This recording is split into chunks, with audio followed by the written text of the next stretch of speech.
The afternoon sun hung low over Maplewood Drive, casting long amber shadows across the neat rows of suburban homes, where children rode bicycles in lazy circles and porch wind chimes hummed softly in the warm Georgia breeze. And in front of one of those homes stood Marcus Ellison, a tall black homeowner in his early 40s whose calm presence carried the quiet pride of a man who had spent 20 years building a life brick by brick, paycheck by paycheck, until he could finally stand on that lawn and call it his own.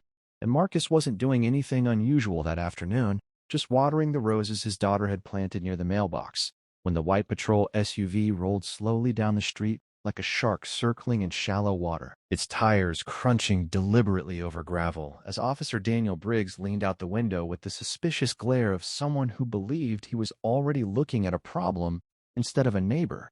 And the tension that followed began not with shouting, but with silence, the kind of heavy silence that falls when two people understand immediately that one of them holds authority while the other holds dignity. And those two forces are about to collide, because Briggs stepped out of the vehicle with the casual swagger of a man who had spent years using his badge as both shield and weapon, adjusting his sunglasses as if the entire neighborhood were his stage. And he looked Marcus up and down before speaking the words that would ignite everything that followed. "You live here?" A question that wasn't really a question at all, but an accusation wrapped in disbelief. And Marcus, who had encountered this tone before in grocery stores, banks, and even school meetings for his daughter, simply nodded and said calmly, "Yes, sir, I do." But Briggs didn't like the calmness because it denied him the reaction he expected. So he stepped closer, boots pressing into the grass. Marcus had spent weekends nurturing, and he said louder this time, "I got a call about a suspicious person messing around with property." And Marcus glanced down at the garden hose in his hand, water trickling gently onto the soil. And he almost laughed because the idea that watering roses could be suspicious felt absurd. Yet the tension in Briggs's posture told him the situation wasn't absurd at all. It was dangerous in the quiet way misunderstandings sometimes become dangerous when pride gets involved. And across the street, an elderly neighbor named Mrs. Harper watched from behind lace curtains. Her heart sinking because she had seen this pattern unfold before, in different forms over the years. And Marcus replied evenly, "This is my property, officer," hoping the statement would end the conversation. But Briggs's jaw tightened as though the words themselves had offended him, and something about the sight of Marcus standing confidently in front of that well-kept house seemed to press against some hidden insecurity deep in Briggs's chest. So instead of backing down, he grabbed the hose suddenly from Marcus's hand and sneered, "Let's see how you like being treated like a nuisance," before turning the nozzle toward Marcus and blasting him with a sudden violent stream of water that slammed into his chest like a punch, soaking his shirt instantly while droplets exploded across the porch and garden, and the children stopped riding their bikes, staring wide-eyed as the officer laughed under his breath, believing he had just put someone in their place. But Marcus didn't react the way Briggs expected. He didn't yell, didn't swing, didn't retreat. Instead, he stood there drenched and silent for 3 long seconds that seemed to stretch across the entire block.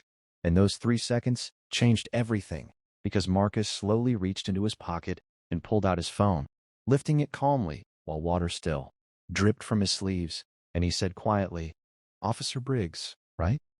And the sound of his own name made Briggs blink behind his sunglasses because he hadn't introduced himself yet, hadn't expected recognition, and Marcus continued with the same steady tone. "I recognized you from the city council meeting last month, the one about the department misconduct investigation." And now something colder than annoyance crept into Briggs's stomach as Marcus angled the phone slightly, revealing the red, recording light that had been capturing the entire interaction since the moment the SUV rolled up. Then the officer's laughter vanished because he suddenly realized the neighbors were stepping onto their porches, their own phones appearing like tiny mirrors reflecting the truth back at him. And Marcus spoke again, louder this time so the street could hear, "I'm the attorney representing 3 families in that investigation." And the words landed like thunder because Briggs remembered instantly. The lawsuits, the headlines, the internal review that had already put half the department under scrutiny, and he felt the first spark of panic flicker through his chest. But the twists of fate weren't finished yet, because at that exact moment, another vehicle turned onto Maplewood Drive, a sleek black sedan that rolled to a stop behind the patrol SUV, and out stepped a woman in a charcoal suit, Judge Eleanor Whitaker, who happened to live 2 houses down, and had witnessed the final seconds of the dry incident as she arrived home from court, and when she saw Marcus standing soaked and the officer gripping the hose like a weapon, her expression hardened into the unmistakable authority of someone who spent her days deciding the fate of men who misused power. And Briggs's throat went dry as she approached slowly, asking in a voice that carried across the lawn, "Officer, would you like to explain why you're assaulting my neighbor?" And the word assault hung in the air heavier than the humid Georgia heat, and Briggs suddenly realized every possible outcome of the moment collapsing around him.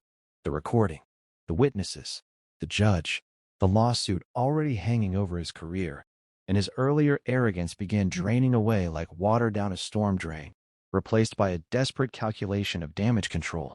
But Marcus still hadn't moved from where he stood, droplets glistening on his arms as he looked directly at Briggs and said something that surprised everyone listening. "Turn the hose off," because Marcus's voice held neither anger nor fear, just calm control. And Briggs obeyed almost automatically, twisting the nozzle until the water sputtered to a stop. And in the silence that followed, the cicadas buzzed in distant trees, while the entire neighborhood watched the balance of power tilt in real time. And Briggs's hands began to tremble slightly as he realized how quickly the story had shifted from a simple intimidation attempt into a moment that could end his career, his reputation, maybe even his freedom. And he tried to speak, tried to explain, but the words came out tangled, and Marcus took a slow breath before addressing both the officer and the gathering neighbors. "You see, my father marched in Birmingham in 1963, he said quietly, "and he taught me something important. Never respond to humiliation with violence. Respond with truth." And Marcus held up the phone again while Mrs. Harper stepped closer, nodding as though she understood exactly what that meant. And Briggs suddenly saw not one witness, but dozens, as more neighbors appeared with cameras. And that was the moment the officer's confidence shattered completely, because the reality struck him like a cold wave. This wasn't a confrontation he could bully his way through. It was evidence, documented and undeniable. And the same arrogance that made him spray a homeowner like a nuisance had now trapped him in front of a judge, a community, and a camera that would soon show the entire country exactly what happened on Maplewood Drive. And Briggs felt sweat forming under his collar as the gravity of the situation crushed down on him. And then something even more unexpected happened, because Marcus lowered the phone slightly and said softly, "You should apologize." And those three words carried more weight than any threat, because they offered the officer a single narrow path out of the disaster he had created. But pride fought inside Briggs like a stubborn fire, and for a moment he hesitated, until Judge Whitaker spoke again, her voice calm but absolute. "Officer Briggs, I strongly suggest you listen."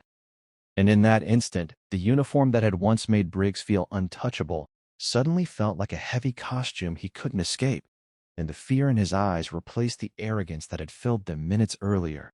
And he looked at Marcus, not as a target anymore, but as a man who now held his future in the palm of his hand. And the officer who had arrived, ready to humiliate someone in their own yard, finally broke, lowering his head as his voice cracked with something dangerously close to panic. And he said the words he never imagined he would say that afternoon. "Please, I'm sorry. Just don't send that video in." But Marcus studied him for a long moment before answering. And what he said next would ripple far beyond Maplewood Drive, because sometimes the real twist in a story isn't revenge, it's the moment someone chooses justice instead. And Marcus replied quietly, "That depends on what you do next." While the neighborhood stood silent, witnessing the exact second when power changed hands, and the officer who had come to dominate found himself begging for mercy in the very place he thought he controlled.